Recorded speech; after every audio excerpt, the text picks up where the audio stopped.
No, we live in the Matrix. How Just we live another in the example. Matrix? Give me an example. So literally across the street, I believe, from Cleveland Stadium, they're having a massage therapist convention. No joke. Like, I'm not making that up. Is that for real? No, it is for real. It is 100% for real. Was it pre-planned? It had to be. This had to be planned for. Yeah, it had to be, but still, come on, man. It's the Matrix. Tell me we're not living in the Matrix. So that's what. That's to me what. Well, there's so many things that line up. There's other things too. I mean, there's a bunch of other stuff, man. The Matrix is just a bunch of numbers. Is it? Yeah. Yes. But is Have it? you ever or is seen that The just the Matrix inside of another Matrix? No, I'm not doing this. That was part of a Matrix. No, not doing this. Okay. Nick Saban called last season a rebuilding year for Alabama. We break down the win totals for the Raiders and Jags who played last night, and Justin Verlander picks up his 15th win. I'm Jay Crane. It's Flamin' Dragon Friday. Welcome to Crane & Company.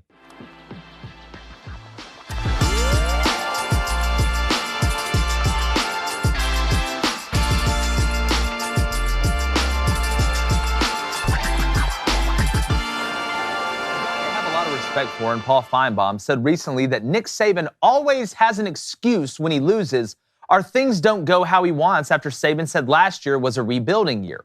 I could not disagree more, and the facts back it up. In the 2021 draft, Alabama had 6 guys go in the first round, and the names are insane.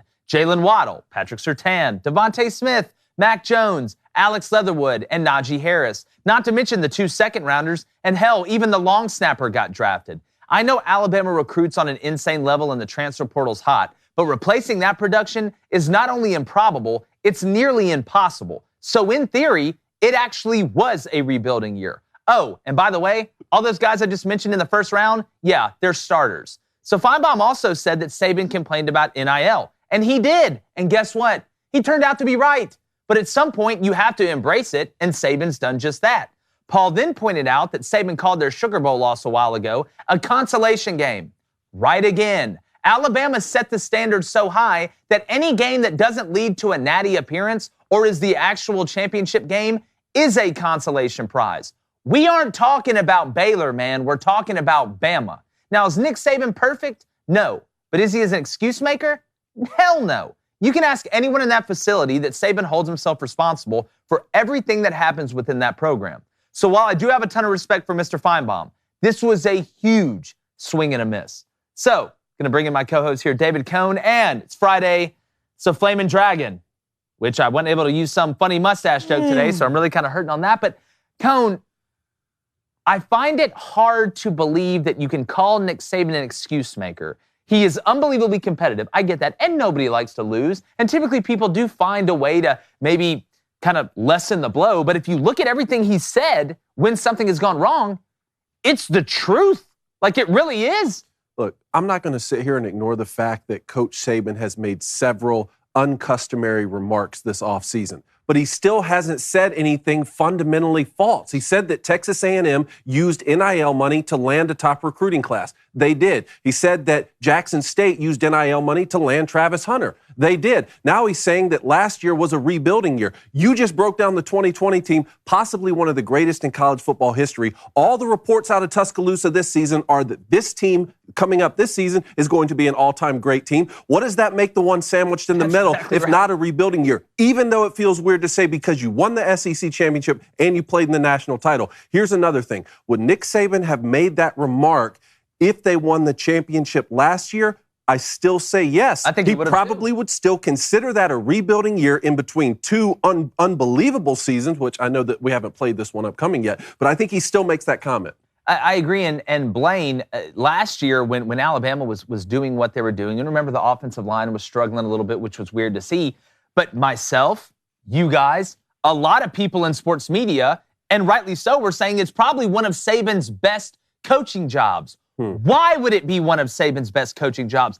I don't know, because they lost a ton.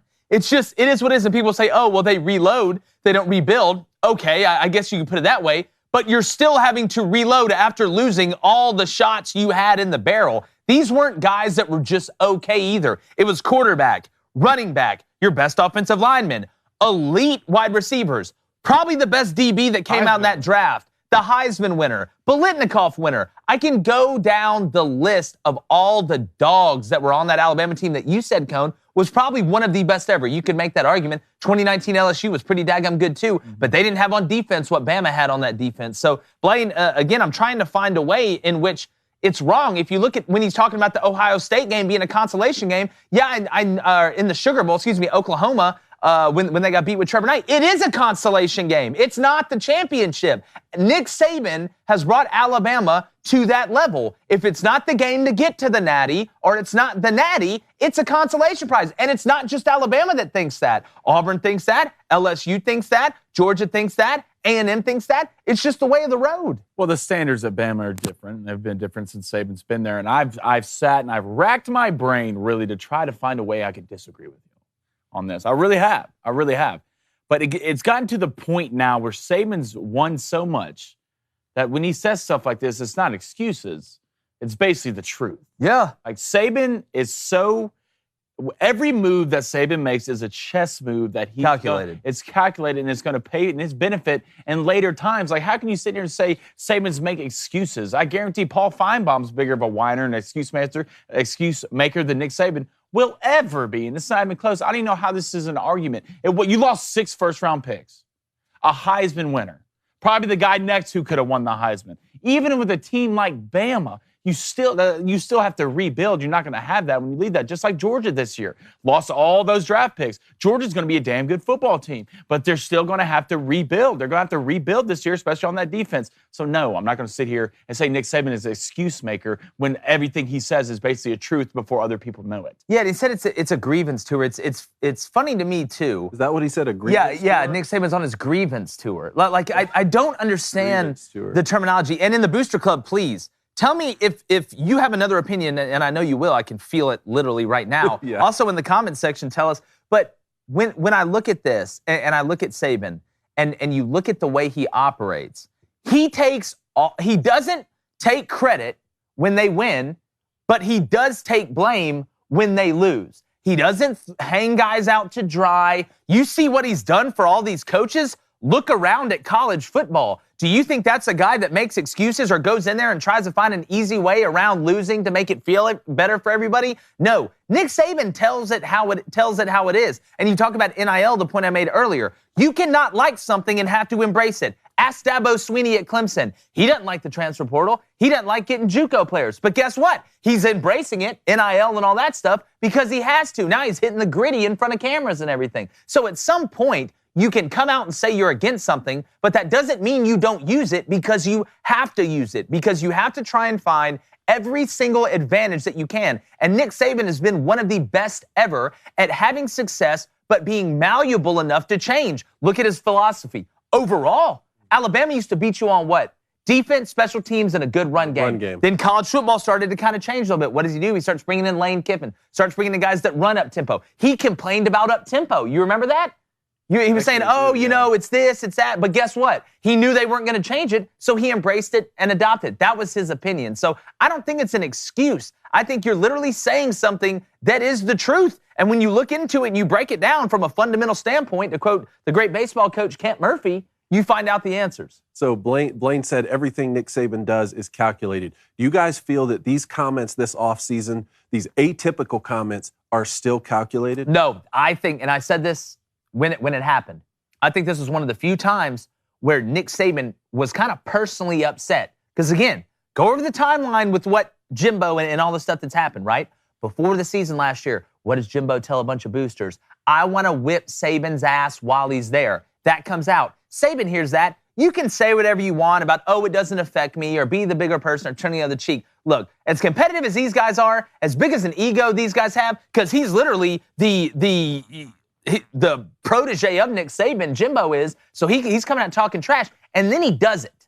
And then he beats you. Like I said, it's one thing for me to just ambush you and beat you, just beat you up. It's another thing for me to walk out of the restaurant and point at you, and your wife and kids are out there, and say, I'm about to whip your ass in front of your family, and then it happens. And then Nick Saban's done for what? Being the best recruiter ever. The way Alabama's recruited, it's a totally different blueprint from structure, accountability, how they go about it, how they handle it, the operations of all of it. That's his bag, baby. And Jimbo Fisher, and NIL helped, obviously, had one of the greatest recruiting classes ever and finished #1. So it was like a triple whammy.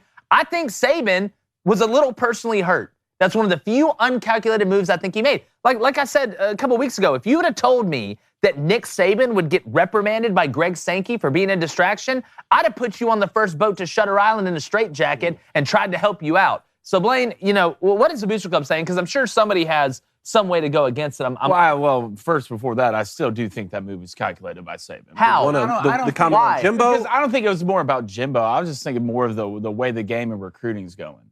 Because I don't think Bama's worried about A&M. You think? I don't know why they would be worried about A&M. But yeah, you did win that game. But Bama did go on to win the SEC and win the national championship, and they're probably going to slaughter you this year. So if I'm Bama, why would I worry about A&M? Great, you had a great recruiting class. Well, Bama's still doing pretty good in recruiting. They're still winning the games that matter, and A&M's really good at going 8-4, so I don't know why you'd be worried about it. Well, these guys thrive on motivating factors, and what Saban's done in Alabama, it's tough to reach down and find something to get motivated about when you've had that much success. Yeah. So that loss lingers. It matters. That's why you hear him kind of talk the way he talks. That's why I tell Georgia fans, I'm going to talk about it next week, all the Georgia fans that are complaining about lack of expectations, you should be thanking God every day that that's happening, because Kirby, who's a master motivator, learned it from the best, basically Obi-Wan Kenobi and Saban. Now, he doesn't have to go dig down to find something to be motivated about. He can look and say, guess what, guys? We won the Natty. We finally got over the hump, and they still disrespect us. They say we only won because the receivers were hurt. They're not giving us any love. It's the best thing that could happen to Georgia. That's why when I hear Georgia fans complaining about it, you should be rejoicing like old boy from Split.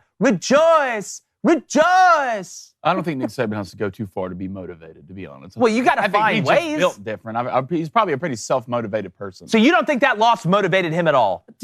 For what? Motivate him to what? He hadn't lost to an assistant before that. Okay, well, he wanted that to stay at 0. Every game is the same to Nick Saban. Every game. Nobody's disputing except that. when he plays Lane. Yeah, right? nobody's not even that. He wants to beat Lane the most. I don't think Nick has this game circled. Oh, okay, well, Blaine, I don't think there's really anything behind it that really. You lost the. How about this game. year? How about Texas A&M this year, October 8th? They're going to get their ass kicked. That's because Saban wants to beat them more any other. They were already going. Saban wants Bama to be Bama. He's not worried about A&M. He's not worried about Ole Miss. He's not worried. The same thing about what Kirby Smart came out and said about Dan Lanning.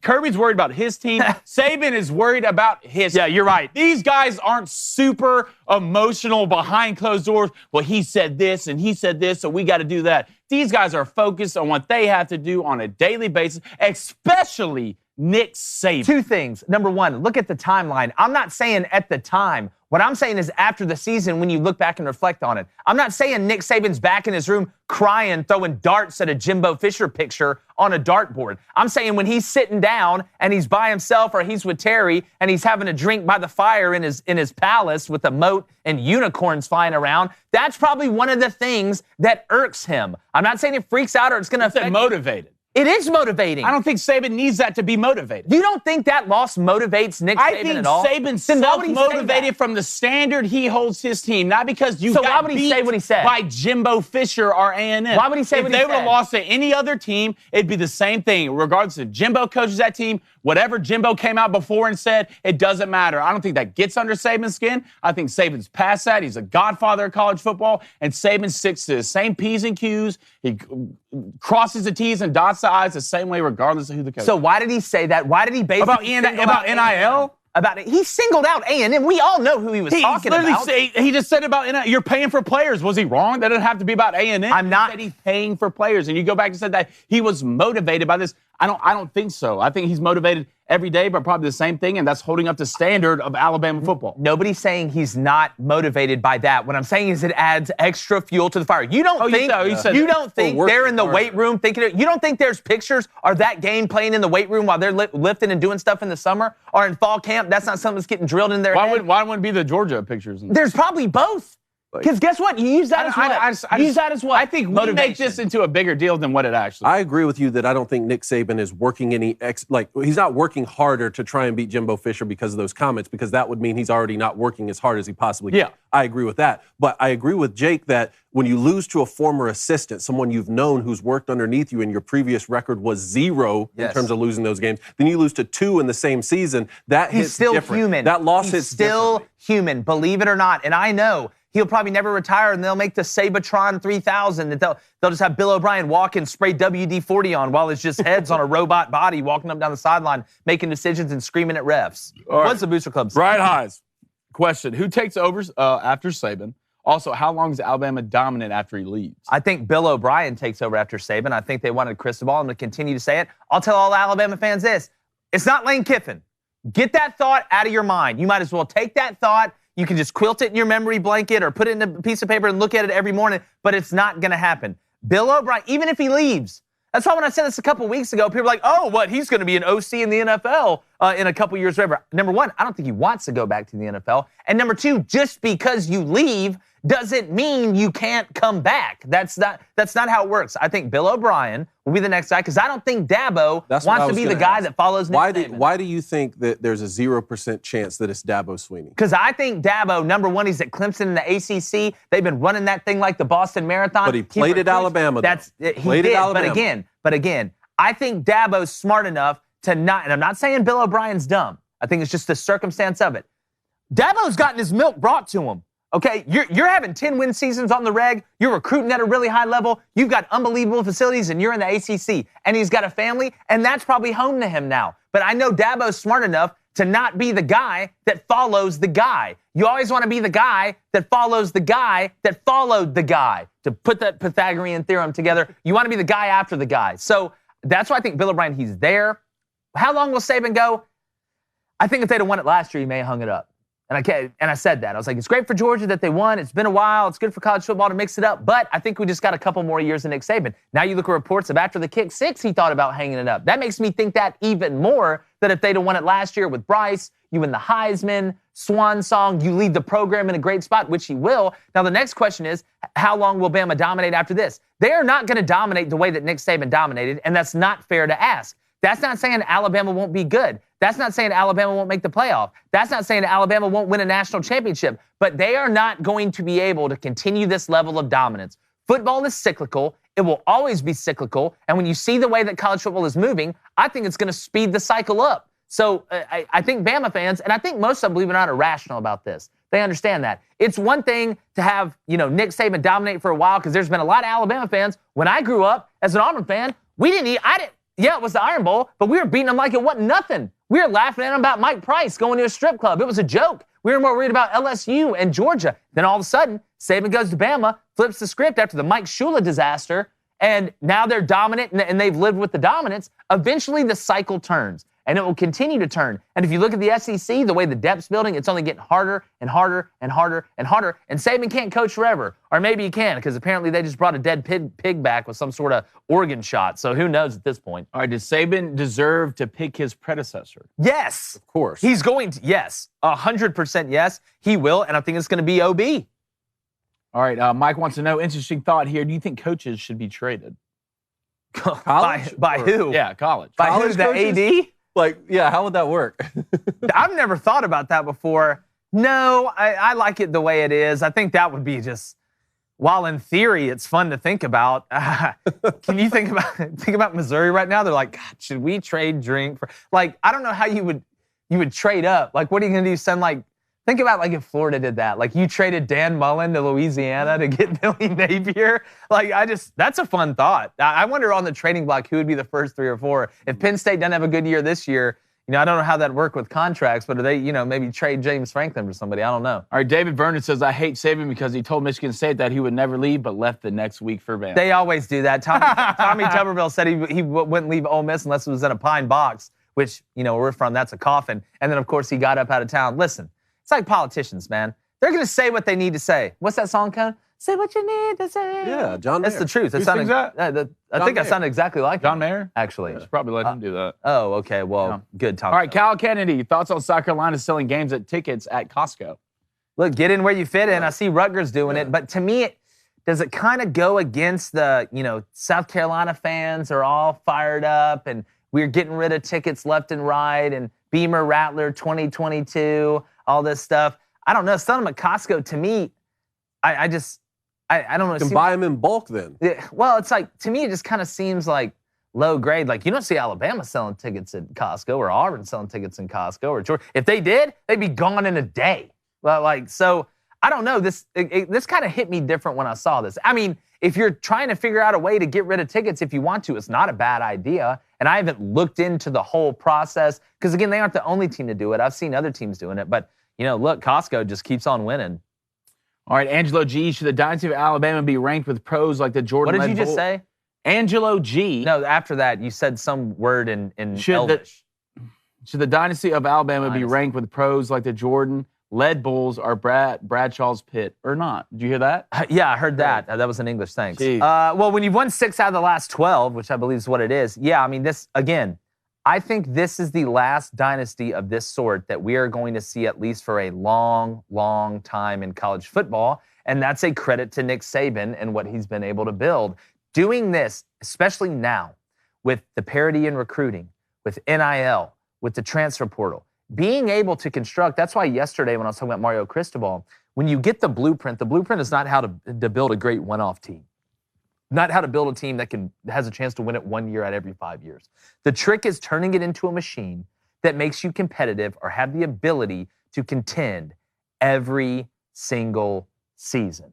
And Nick Saban is the best there has ever been at that. And he's been the guy that's opened up really, and you could say Joe Pond, Bobby Bowden, some of these other guys had full control. Nick Saban has full control of full control. Yeah, great dynasties are great dynasties. That's It exactly doesn't matter right. if it's at the college level or the professional level. Maybe at the professional level, it's a little bit more impressive because they have factors in place to contribute to egalitarian nature, winner of the Super Bowl picks last sort of thing. But still, a great dynasty is a great dynasty. And this is one of the greatest. It's one of the greatest. I mean, you hear comparisons to Bear Bryant. Who'd ever thought that? So, again, it's unbelievable. But speaking about dynasties, 2 teams that have not been dynasties, the Oakland Raiders and the Jacksonville Jaguars, played last night. We're going to get back to the Boost Club in a second. But we had football last night. I know it's the preseason.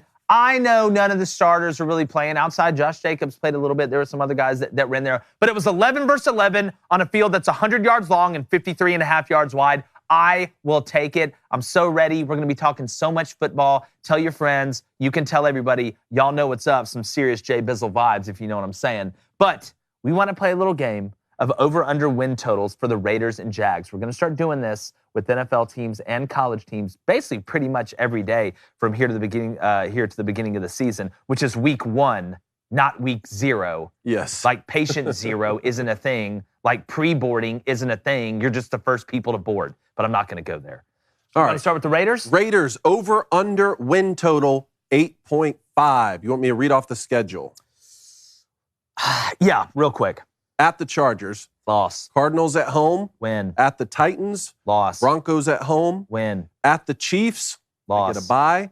They get the Texans at home. Win. At the Saints. Win. At the Jaguars. Win. Excuse me. Colts at home. Win. At the Broncos. Loss. At the Seahawks. Win. Chargers home. Win. Away at the Rams. Loss. Patriots home. Win. At the Steelers. Win. And the 49ers at home. And Win. then the Chiefs at home. All right, so I got to win an 11, so I'm going to take the over there on the Raiders. Look, adding Devontae Adams and Derek Carr. Watching their offensive line play last night, and I do want to say, Trayvon Walker is as advertised. The number 1 pick they got for the Jaguars. That dude is so ready to play. He got his first sack. He was wreaking havoc last night. I don't want to. Wait, I read the Raiders. You're talking. Yes, but I just wanted to talk about Trayvon Walker. I'm going to make sure I got that out there. I wanted to make sure I didn't. Yeah, the offensive line for the Raiders played really well yesterday, in my opinion. And I know they had some guys that they moved around and that were out, but watching them, the way they worked in the pocket, the way they operated, to me, I think the Raiders have a chance to have a pretty special year. I think they win 11 games. Devontae Adams, we know he's a witch. I mean, he was the first, 1,500-yard receiver to ever leave his team, going from the Packers to the Raiders. You're going back with Derek Carr, the guy you balled with in college. And had 1,700 yards receiving had 1,700 in college. yards and a ridiculous amount of touchdowns. By the way, Derek Carr had 50 touchdowns and 8 interceptions in his college career. And 5,000 That's yards. insane. I don't care if you're playing at Bishop Sycamore or Air Force Prep. That's unbelievable. But I think the Raiders have the pieces, Hunter Renfrow, Haru, the great white ninja out there at receiver. I like the pieces, Josh Jacobs. I think the Raiders have a pretty good year, and they could. And look, that division, we know it's the Chiefs to win. They've won the last 6 in the AFC West, but the Raiders have a quality team, and there's a chance all 4 of those teams can make the playoffs. So here's the way I thought about it. They are in the most difficult division in football. They're in the SEC West of the NFL. Okay, Chargers, Broncos, and Chiefs. But let's say that they split. Playing each of those teams twice, let's say they split and they get 3 wins. I think they win against the Cardinals, Texans, Saints, Jags, Seahawks, Steelers, 49ers. Okay, that's 7. That would give them 10 wins with losses to the Titans, Colts, Pats, and then one of each of the Chargers, Broncos, Chiefs. Even if I'm off by 1 and you give them a loss to either the Saints or Steelers or 49ers, give them a loss to that, they still win 9, which would hit this over. I say 9 wins. Okay. I don't think they go on the road in New Orleans and win that game. Saints are going to be pretty damn good this year. They probably have one of the best secondaries in the NFL. And Michael Thomas is healthy. And Michael Thomas. So put that one in the category, and then I have 9 and 7. So. Yeah, so I got them winning 9 games. Well, you know what's crazy? Last year, too, the Raiders either led the NFL or they were tied in the NFL with walk-off wins. I think they had 6, which is ridiculous. The Raiders did? Yes, which is ridiculous. But that AFC West, speaking about ridiculous. Okay. You want to do Jaguars now? Let's go Jaguars. Over-under win total, 6.5. Okay. Do you want their schedule? Let's go through it. At the Commanders. Loss. Colts home. Win. At the Chargers.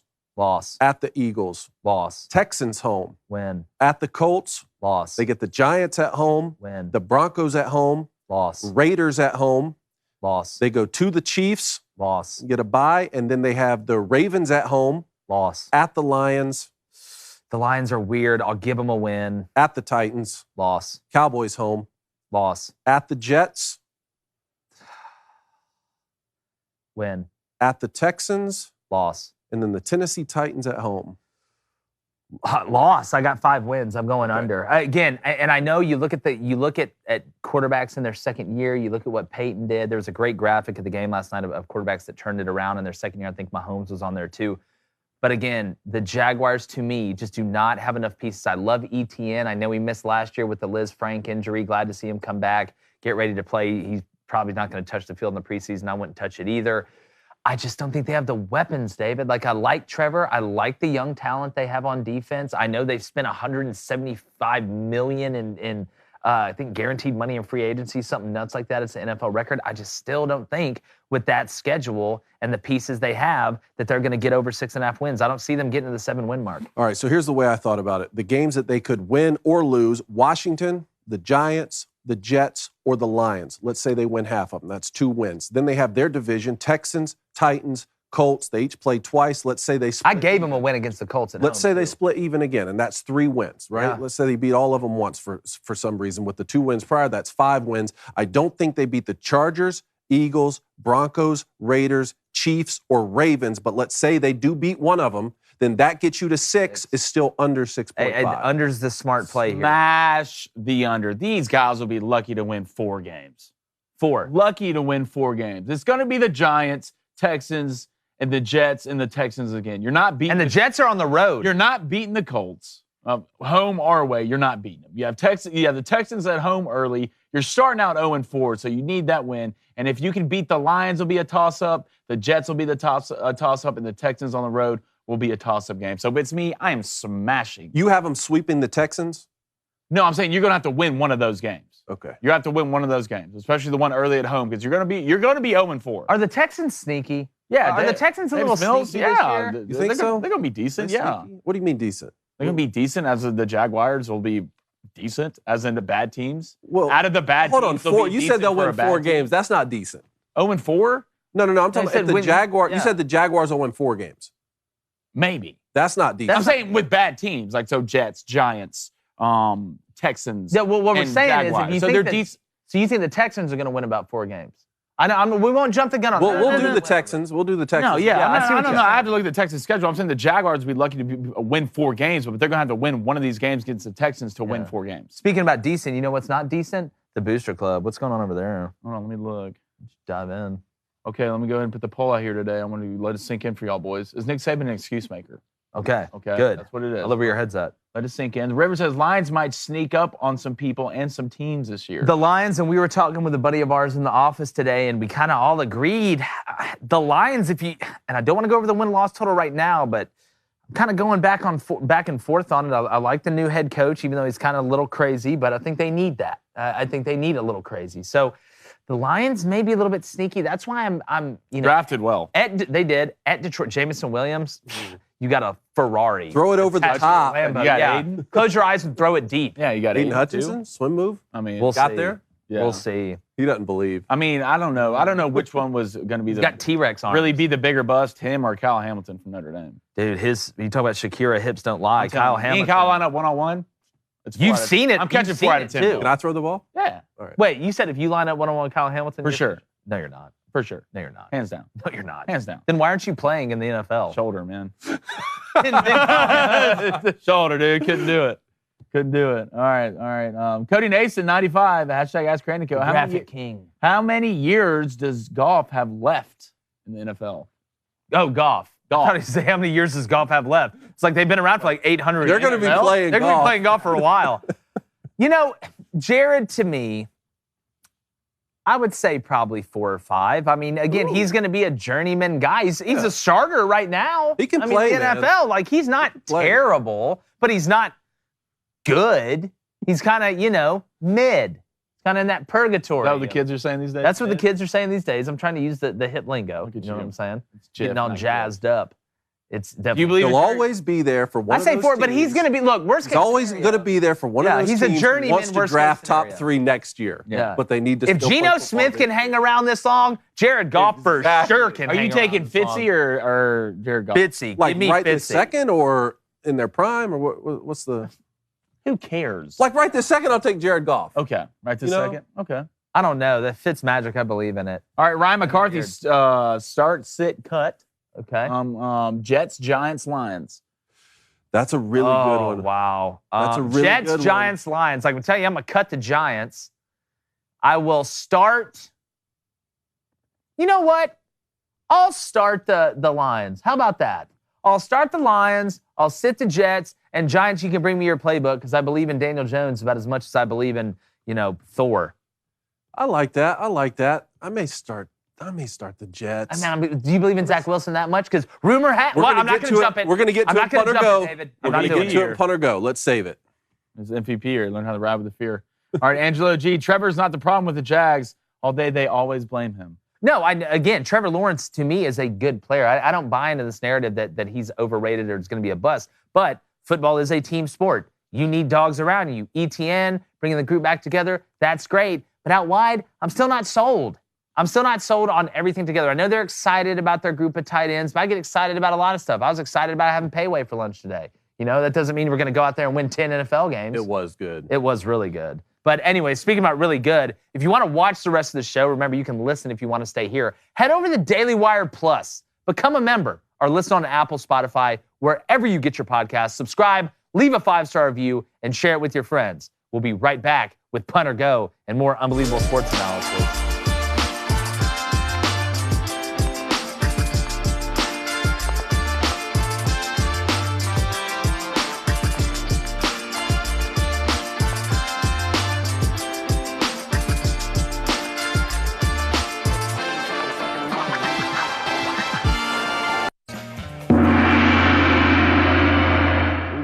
Flaming Dragon! It's Flaming Dragon Friday. Look, you hit it one more time. There's going to be a morphing going on in the studio. And I'm just going to. I don't think I've broken the code yet. I don't think I've said the B word. You've done well today. He hadn't called you Blaine at all. No.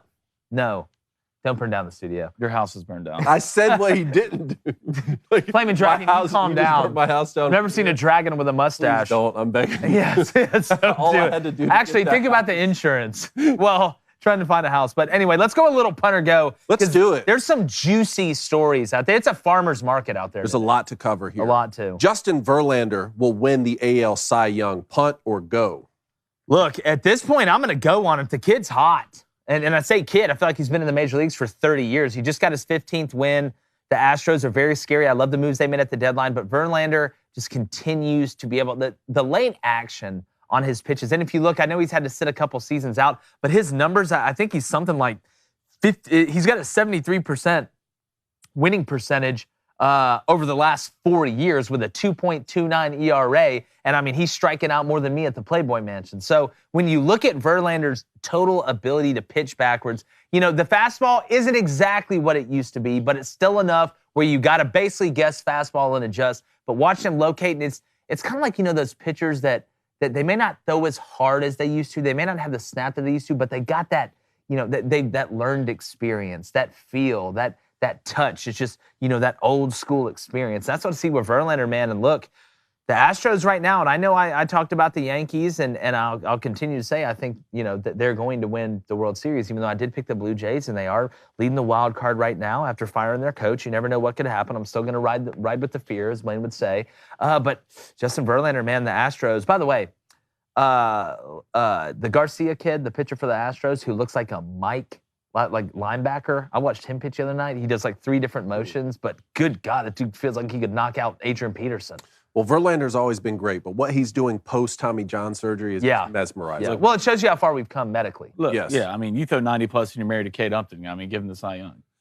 Are they married? That's a good point. I think they're married. I think they're married. They're hanging out all the time. If not, even if you're like hanging out with it all the time, give it to them. Yeah, for sure. Look. Well, talking about other relationships here, Aaron Rodgers just continues to be a hippie. He's on psychedelics now. His girlfriend's a witch, blue of earth. I mean, look, the Green Bay Packers should call me to play quarterback, punt or go. There, we'll I'm going to punt. Y'all got to go for this one. Aaron, I told him I have some mean Michigan practice film I could see. Yeah, well, look, I don't care how much ayahuasca Aaron Rodgers does or how many shrooms he does and then just rubs the carpet. Or Is that how you say it? Ayahuasca? Ayahuasca. Wow. That's Graham Hancock. Love listening to Graham Hancock. Look, Aaron's a different cat. So the girl he's with, blue of earth, right? Blue of earth. Blue of earth. There's no telling what they do. But when I look at Aaron, some people are just, that's how he is. He's a weird dude. But guess what? There's a lot of weird dudes. But a lot of weird dudes can't do what he does with a football or in the pocket. So, he's dressing up like Nicolas Cage from Con Air. Appreciate SportsCenter stealing that tweet from me. But look, it's crazy. He said his cheat day, I want everybody just for a second to think about this. He said for his cheat day, he eats vegan meatballs.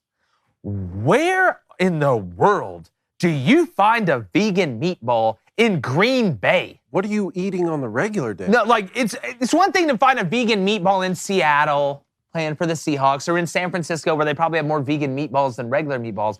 But Aaron Rodgers is eating vegan meatballs in Green Bay. They're called the Packers. You want to know why? Because all they do is pack meat, and all Aaron does is pack heat. So I don't know where he finds them, why he eats them, what else he's eating. He's probably hanging out with Les Miles doing God knows what. But it works for Aaron. I mean, look, be weird, dress up like an elf. I don't know. Live your life, Aaron. Live your life. The Packers should call me, Blaine, right? No, they should. Maybe for analysis.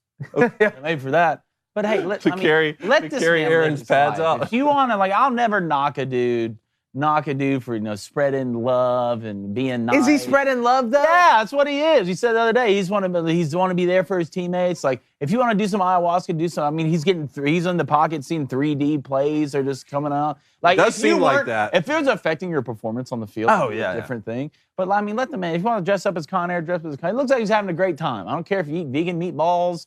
I don't care if you eat French fries that aren't potatoes. I don't care. As long as you can throw the ball to a receiver and read progressions and play good quarterback, that's fine. That's all I care about. Everyone's always on Aaron Rodgers' ass. Well, no. Well, again though, you talk about it because it's out there, man. I mean, come on. If he was like, hey, I'm eating paint chips before the game. He's dating a witch, man. We're not going to talk about that? That's how much he loves football. He's dating a witch. Don't do that. That's how much he loves the game of football. I don't know. He's trying to upgrade his sorcery. It takes time. It's hard for me to argue. These spells, this jutsu takes time. Okay? Right. He's in there with a Ouija board before the game. Go ahead. He's in the film room floating around. Let's stay on NFL quarterback. We were talking about the Jets. Word out of Jets camp is Joe Flacco is playing well. Any chance it's punt or go. So he wins that job over Zach Wilson, punt or go. I'm going to punt. They're going to let the young kid play. And good for Joey Flax, man. A guy that we've seen have success before. You talk about two totally different type of players. Yeah. I just feel like Flacco is so limited physically with what Zach can do to extend the plays. And look, you took a flyer on Zach, and he needs more time. So I know I'm all for playing the best player, but in the NFL, it's a little bit different when you went up and got this guy and you told everybody why you're getting this guy, and he's out there, like Blaine said, cougar in the car, riding with the fears at Lucky Charms, a Colombian Bam Bam underneath the car. Who knows? I don't think he'll win the job, but it's nice to have a great backup, and if he's playing well, something happens to Zach Wilson, who will take risks, he will run, do things like that. You don't want to have some lame duck like Jake Luton last night from the Jaguars. Look, if there's anything Zach Wilson knows how to do, in that score. Okay? That's what he knows how to do. You put the people's champ in the game. Put him in the game. Oh, thank Joe you, Flacco's Brian. 3,000 years old. Whoa. Don't be an ageist with it, all right? What you call me? Don't be an ageist. What? Still How has a dare lot of good football left. Don't Dr. Okay? Strange me. Okay. Speaking about quarterbacks here, let's go to college football here. Stetson Bennett. Do we have a graphic here? Stetson Bennett Yes, got a show haircut. this. So the punter go, the punter go is Georgia's going back to back. Punter go. Look, Stetson Bennett went from cowboy hat. He really went from Doc Holliday to Marshall Mathers, with the haircut. To me, I'd be worried if I was playing against Georgia. I think the swag's turned up a little bit with Stetson. And again, it's not like Stetson's going to become a different person or his teammates are going to like him less. Feels like to me he's kind of ready for war. And look, if he comes out, he may have his face painted blue. But you're rocking the fade. I think one of his teammates went on Instagram and took a picture of him and said Stequavius Bennett, which is the funniest thing I've ever seen. But again, Stetson Bennett, underrated, the mailman, national champion quarterback, not at Georgia. Not a lot of guys can say that. Iced coffee over hot coffee any day of the week. I'm getting some real Paul Crew vibes. Some Paul Crew vibes. Some Paul Crew vibes. Is that good Longest or bad? yards. No one knows. That's what makes it so interesting. But he's moving a little different now. It looks like he. Wait, are you on the Stetson Oh, Bennett he's train got a on the little bit? Stetson And train. now who Wow. knows? He could be above average. How the turntable. How the turntable. Let's stay on Georgia. Kirby Smart said he's not worried about Oregon. He's not paying attention to Dan Lanning. He's focused on the roster. Every coach on Georgia's staff has watched the Oregon tape punter go. We're going. I'm going for it. If it's 4th and 30, I'm going for it on this one. They have that tape. Then here's the thing. You break down the tape of Oregon last year. Dan Lanning, first time as a head coach, you got a really good idea what they're going to do on defense. Offensively, with who he's brought in, you go back, look at that guy's tape. But acting like they do not care about Oregon, I get what he's saying. And it makes sense to say it. Sounds very Sabanish to say. And it's smart. He's going by the book. He's opening it up. All right, page 3, they ask you about Dan Lanning. Don't care about Dan. It's day by day. We want to build depth. We're worried about us. Yes, to the players, you are worried about them and thinking about them. But when you guys get together and you have your meetings and your staff meetings and your defensive staff meetings and your offensive staff meetings and your position meetings with the coaches and the GAs and all 300 analysts you have on there, you're talking about Oregon. They don't just have Oregon broken down. They have every team they play this year in the regular season broken down. They probably got Bama broken down because they know that they're going to see them in the SEC championship game most likely. But that's what coaches do outside of it. But it would do Georgia no good for Kirby Smart to come out there. What's he going to say? Oh, God, yeah, I'm worried about Dan Lanning. I'm shaking in my space boots over here, Mr. Powers. No, he said exactly what he should say because Kirby is running the play. It's a smart play, which is how it is. He's a coach. If anything, you should be worried about not Dan Lanning, not needing that defense. You should be worried about one thing. Bo Nix? It's having fun. No, yeah. A lot of fun. A lot of fun. Heisman dark horse. No. I mean, who knows? You're in the Pac-12 now. Bo, it just got easier. Other than week 1, rest of the season. Other than week 1. Stay healthy week 1. Yeah. You know what, Bo? A lot of handoffs. Maybe some quick boot out. Oh, Dan's going to hand it off. Yeah. Let's just run this clock. Let's let Paul Crew try to win the game for him. Yeah, I like it. All right. What's the Booster Club saying? Yeah, I want to. Okay, we got a lot of Ryan McCarthy says Flacco isn't starting over Zach Man of the Year Wilson unless something catastrophic happens to Zach. You don't bench the people's champs; they'll come for your head. That's exactly right. Pitchforks and torches. All right. Aaron Selby says, "Is Aaron Rodgers under a curse?"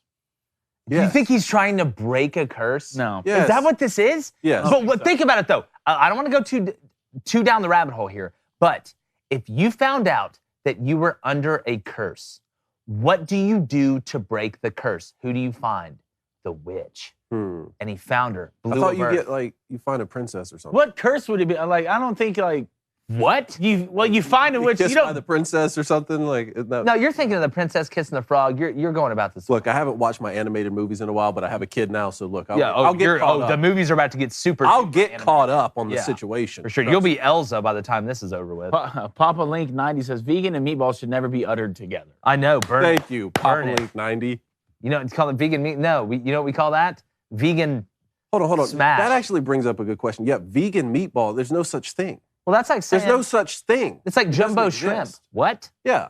It's like a meatball is a very specific thing. You can't put a modifier that's completely in opposition to that in front of it. No, I like what he's saying. He's on the right track. Yeah, I like where Aaron's No such thing. Good for you, Dave. Contradiction in terms. Daniel the Camel says Verlander's out here keeping it steady. Oh, he's keeping it as steady as anybody's steady. Mike says, what does it mean when a witch marries a witch?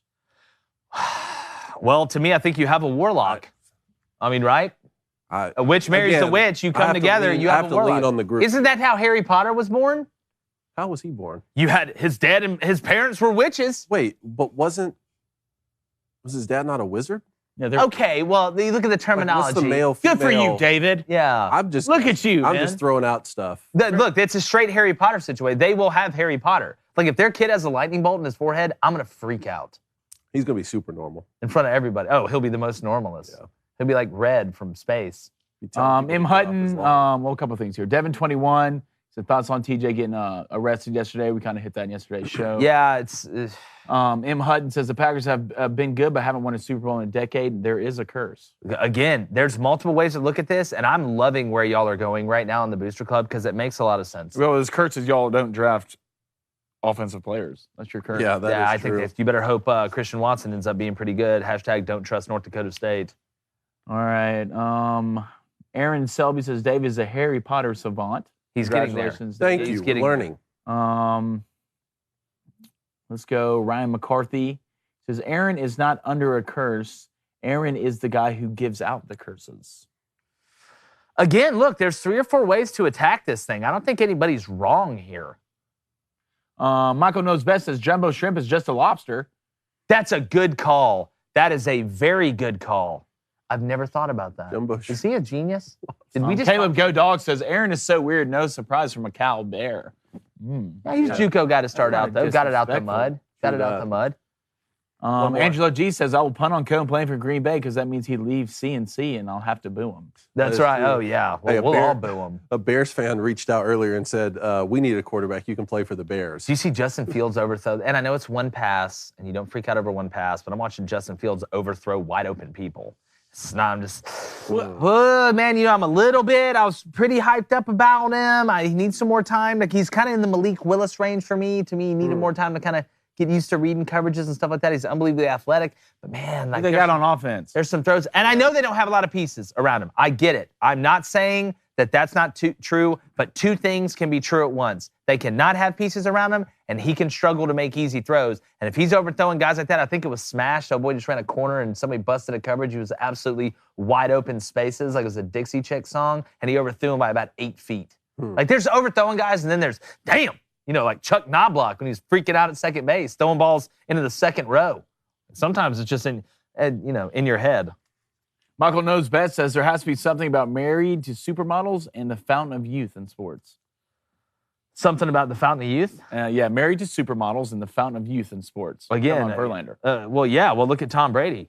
I think there's another great example. You're married to Giselle, who may be the hottest chick on the planet outside of Gal Gadot and my fiance. I was about to say. No, Dad, I'm going to save it. I'm learning. Okay. I'm getting better. Yeah. That's a tight. Speaking about getting better, I'm about to head over there to the board of friendship, emotions, mustaches, tall hair, and crazy chicks that are witches named Blue from Earth. Yesterday, said I would never ever bet on the Braves again. Kyle Wright gave up 4 homers yesterday for the first time in your career. You were an absolute joke in the bottom of the first. I want you to know, from my family to yours, I'll never forgive you. So that'll never happen again. Here's what I got today. 3-5, Braves. Keeping steady. Got to bet on some football last night. The over hit, thank goodness, that oh boy came in, threw the little swing pass at the end. The Jaguars finally scored a touchdown after Lutton couldn't connect if he worked at AT&T. That dude's just a trash can. And then today I'm going White Sox, Rangers, Nerfy, -110. Blaine, I'm going to tell you on this one. I saw this one earlier in the day. I liked it. Padres, Dodgers, +110 Nerfy. We get back to 5-5. We may turn on the burners, fellas. Tony?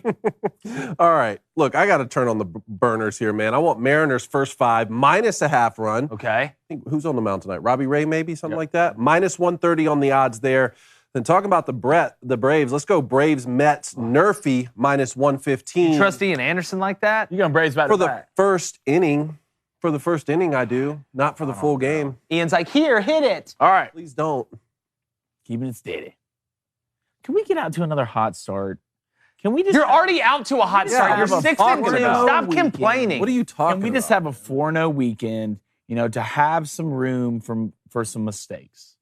We can have some room. So this is what I'm taking. I'm taking the Padres Dodgers nerfy. I like it. And I saw his plus. I know Juan Soto, you got Bell and everything, but you got two guys on the mound who can absolutely shove it. Yeah. Absolutely shove it. And then I'm going Seattle. I believe Seattle versus the Angels. Yes, you've got. I think you got Escobar on the mound. Mariners, You got Angels. Robbie Ray on the mound. And Got Robbie Pablo Ray's on the been hit mound. up a little bit, but Robbie Ray's nasty. He's got some nice stuff. Yeah, double R's nasty. The slider, nasty. The curveball. The sinker, nasty. I still think the sinker's the hardest pitch to hit in baseball. Slider. Oh, God. Just the sinker's. I mean, I hate. Fastball, I'm out. It's not by a lot, or it's like ground ball. But hey, ground can ball. we just have another big month, boys? Can we have another big month? Yeah, I do. I want to rock the mink. Well, look, you got to keep that. As long as this is going, that mustache got to stay. No, I already made a couple deals out there that I'm not going to shave the mustache until I lose a month.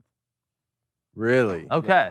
So What do you mean? So a this couple deals? now, are you going to let that thing deals with go boosters. like we talked about Raleigh fingers, like one of the, like Captain Hook, like I might go new the way Jim Carrey looked in the new Sonic. Y'all seen that? What? Y'all seen that? Yeah. I might do that. You know what that looks like? New Sonic is? The hedgehog. The David. hedgehog? Yeah. So what do you mean? How does Jim Carrey look at He's it? the bad guy. He's the bad guy in the movie. Okay. With a mustache. Now I've seen Where Jim did I Carrey. I lose haven't seen the movie. Look, you know where you lost Cone. No, I don't. You know where I lost it? You mean he voices a character, so I don't No. know. He's in the movie. Jim Carrey. He's like in the movie. Yeah. All right, I'm on it. Hold on. He's the yeah. villain in He's the the movie. villain. Carrey, Sonic the Hedgehog. But It looks maybe- terrible, but I might do it. Sonic. But Baby Cone did go 2-0 last night. Take my hand, Ace. He did Let's it. walk Oh, together. I see. Yeah, let's walk through the I see what flowers you're together. saying. He's taking Dodgers money line -165. So that's a pretty Good safe bet. bet right Good there. bet. I should probably take it. And then he's going to take the Astros first 5 -5. That's going off at -145. So together we can. Everybody, let's be friends. Can we have it just, you know what? I'm not going to say it. What? It's going to jinx it. What are you Not gonna going to say? say it. Say it. Nope. No, I'm not doing it. Say it. No. Can we just have a good month? Is that what you're going to say? Yeah, let's have a good month. That's what I'm going to say. No, No, that's what now I you was going lied to to me. say. That's No, definitely let's have a good month. That's definitely what I was going to say. Yeah. But What were you actually going to say? I'm not. That's Say what it. I was going to say. The people want to know. I told him. No, you didn't. No, I'm not relitigating this. Coney, mailbag? I have a mailbag question here. Oh, God. Question here from Colin. Hey, fellas, love the show. Listen every day. Thank you. Love your natural chemistry, which made me wonder what brought the team together. How did the Crane Bros meet Cone? Wow. So Have enough time? I was spearfishing at the coast of Barbados. Yeah. No. It's crazy. Like I said, I started the show off a whim during COVID quarantine back when I was coaching. Blaine was coaching as well. Did not know David Cone existed. Got brought to Atlanta by some investors that wanted to put us on video. Was going to buy some NFTs from Victor Childs, but decided not to. So we were down in Buckhead, and the first time I ever met, I will say it's funny. So I go up in this building, and I didn't know Atlanta super well. I go up to the top, go into this nice facility. It kind of looked like ESPN zone up there, and I open the door, and this guy's like, "Hey man, who are you?"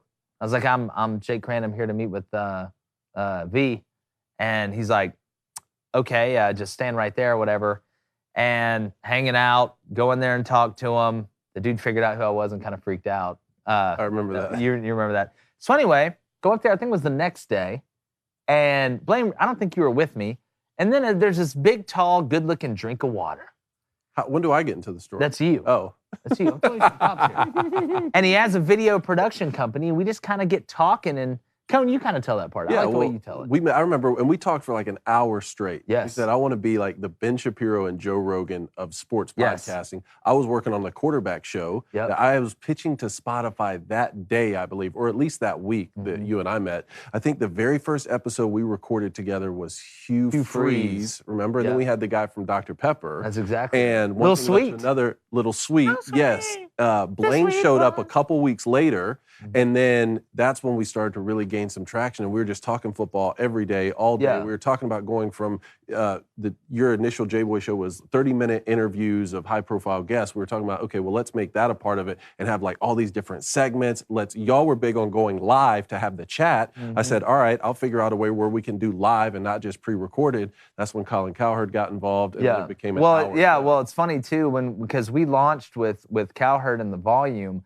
the week of football season last year. The week your son was born, your first child was born, and it was just me. So Cone would run the switcher and do the video stuff. Blaine was helping produce, and then the first day we did it with Cowherd, we didn't tell anybody, but we just brought Cone and Blaine on the show, and it was fantastic. And we got done, and the lead investor called me, and I was like, "Oh God, this is going to be good or bad." He was like, "Hey man, I didn't know you were going to bring on Blaine and Cone on the show." He's like, "We should have done it way earlier." Well, the very first time that we did the trial on that, when we finally went live and we had the vMix setup going, multi-cameras, the GoPro back there, all of us had headsets, everything was covered, so we didn't miss anything. We did a trial, and we all looked at each other and we were like, this works. This is fun.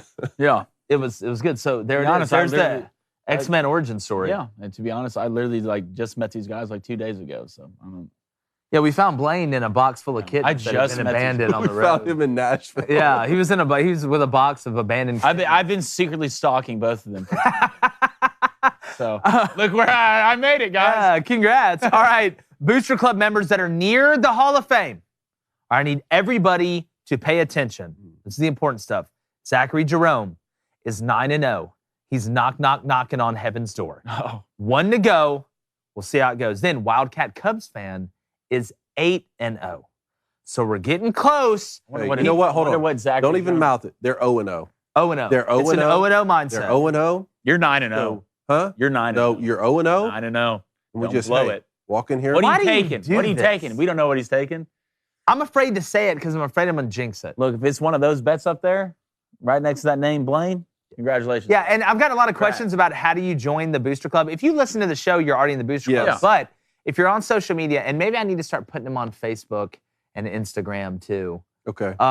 We just do it on Twitter. Our Twitter handles. Check out Crane Company on Twitter, CRAN and Company. I put out booster bets every day except Sunday, which we will during NFL season. We got some huge announcements coming up too that you need to pay attention to. It's going to be huge for the show. But I put it out. You can put your bet under there. Just hashtag Booster Club. The Hall of Fame's 10-0. We cap it at -200. There is no cap for the plus. All right, because we know you're taking dogs. The higher it is, the bigger dog they are, the more respect I have for you as a man or a woman or, whatever. Better. Or better. Our top play from last night. Look, I had the over a lot of people. It was 30.5. All right, so of course, there's 30 points total with 3:32 to go.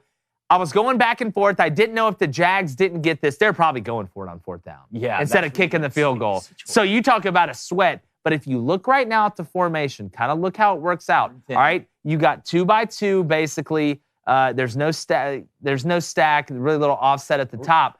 But who covers the back here? I'm going up top. And guess what happens? Let's run the clip. Yep. I'm going up top. Dropping a throw Back's slow. running a Fires to the left corner of the end little, zone. a little, Oh, and it Punch just what a terrible snuck pass. in there. Finally getting Throw in the it. end zone. A 5-yard Oh, that was Oh. that close to me having to hope for a 4th down because the guy from the USFL blew it. didn't put enough mustard on it. So I will say, though, Cottrell, I really appreciate you guys. Doug Peterson, appreciate the play call. Raiders, it was basically an impossible play. You picked yourself. You picked yourself by alignment. That's just how it goes down. But thank you, the overhit, keeping it steady. Needed it to hit. 1-1 on my football bets last night, and it's preseason, which is bleh. But And good to see football. Good Oh, to see God. football. Good to see football. Good to see, but betting it, that is a totally different animal. Shout out Jared Stidham, too, man. You played great yesterday. I thought Jared Stidham did do a good job. And again, I'm just glad there was a little weather delay. Wasn't super excited about that. I don't know what that means for the football season, but we got through it, got through the game. Parting thoughts, Blaine? Anything? Hole. It's Nick Saban, an excuse maker. Trying to think. Is Nick Saban an excuse maker? Cone, you go first again today. To the Booster Club.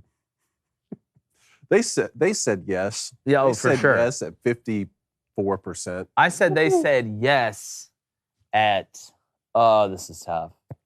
Yes at 55%. I have to do it. God, both wrong. No, 54%. Yes. All right. 46. So you did win that one. God, I gotta start winning some of these. Like, Good. A little respect on Coach Saban's name. yeah, I appreciate that. I do that's appreciate a that. Anything for you before we head on out of here? No, there was something. Come back to me. Maybe. All right, maybe Cone, what do you got? You guys seen that are you doing this documentary, McMillions?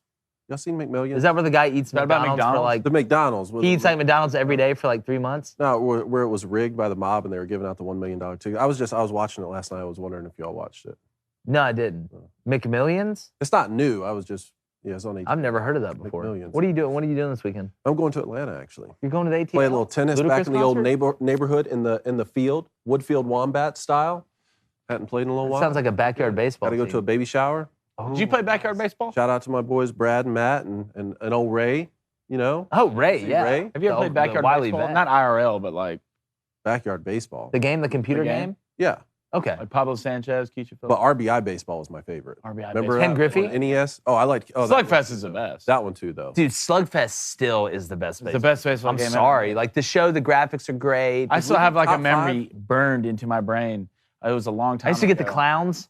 We were, I can't remember who I was playing with, but we were down by like 2 in the bottom of the inning, and the pitcher was up. It was Greg Maddox. And whoever I was playing with was like, let me hit with him. I was like, no, I got this. And you never hit home runs with the pitchers in any baseball game. It never happens. I hit a tank with Greg Maddox and won it. You love to see it. I'll never forget What it. are you doing this week? Rumor has it you have a date on Sunday. I do. I have a date at 2 on Sunday, so we'll see. I heard there may be an art gallery involved. There is. Wow, this is like straight out of a Nicholas There Sparks is. book. One of the Smithsonian. That too. We're gonna grill out Sunday. The new house, first grill out. Pretty excited about it. We got some Man, good I don't ranchers. want to miss that. We're gonna have other ones. We got the Good Ranchers. By the way, use promo code Booster and you get $30 off at Good Ranchers. Just go to And Good do Ranchers. that. So good. Do that. I promise you. Listen, I would tell you that if they weren't sponsors of the show, because that's some good meat. But we appreciate you guys joining us. Make sure you're following us on all platforms. We have some huge announcements coming up, so get ready, especially if you're an early riser. But we'll be back Saturday special tomorrow. Pretty cool. We're going to break down the best and worst athlete performances in movies. Yes. We're going to rank them, and what Blaine ranked Burt Reynolds in Deliverance is not only disgusting, but he should be ashamed for the rest of his Disrespectful. life. So you can find that tomorrow. Make sure you tell everybody, sub to the YouTube page. We want to blow this thing out of the water. It's football season. You know what time it is. I don't even have to explain it. If you know, you know. And like the chances of Blaine shaving that mustache soon, we're going. Gone.